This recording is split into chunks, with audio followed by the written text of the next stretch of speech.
السلام عليكم. فيديو النهارده ان شاء الله بيتكلم عن الجواز والمسطره. البعض بيظن ان في شخصيات مثاليه رائعه ما فيهاش اي غلطه تخليها تحيد عن خط المسطره. هي عايزاه شاب رائع اشد منها التزام، ياخد بيتها للجنه، ما بيغلطش ابدا، بيغض بصره وما بيعملش ذنوب، طول النهار بيقرا قران وطول الليل بيصلي، وفي نفس الوقت ناجح جدا في شغله وبينفق عليها بسخاء.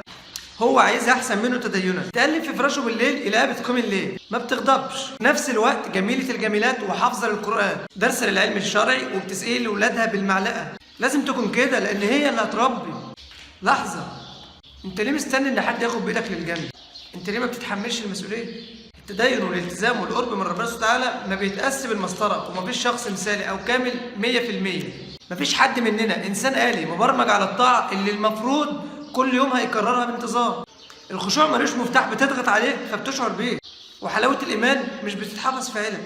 ما ترفعوش سقف التطلعات وما تبالغوش في اختيار فارس الاحلام وفتاه الحلم الجميل. تقبلوا من دلوقتي ان اللي هترتبطوا بيه هيغلط احيانا وهيأثر احيانا، هيصحى مره بعد الفجر فما تنهاريش. هي هتتعب من خدمتك وخدمه اولادك فهتنسى في يوم تقرا الورد اليومي بتاعها، فما تتصدمش. في حاجات اساسيه اتمسكوا بيها، حاور اللي قدامك علشان تعرفه كإنسان مش كملاك.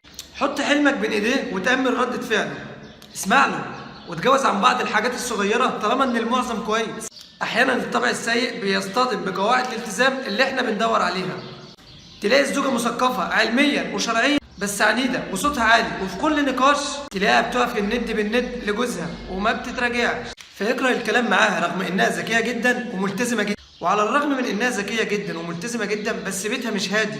طيب الاطفال الصغيرين هيطلعوا كويسين ازاي؟ على النقيض بقى هتلاقي واحده تانية مش حافظه الا الفاتحه بس ويدوب قصار الصور، بس بتعرف تسمع جوزها كويس وبتريحه وبتحسسه ان هو ملك زمانه، فبتعم السكينه والهدوء في البيت وبيستعد الاطفال الصغيرين ان هم يستقبلوا اصول التربيه منها ومن المجتمع ومن المسجد، لانهم ببساطه عايشين في عيش هادي.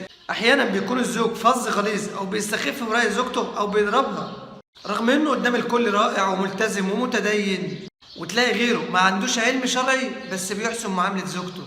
التقييم مش بالمسطره، خد اللي قدامك بكل ما فيه وخليك عارف انه بشر زيك. زي ما انت مش مثالي وبتخطئ وبتاثر وبتذنب احيانا، فما تطلبش منه يكون مثالي.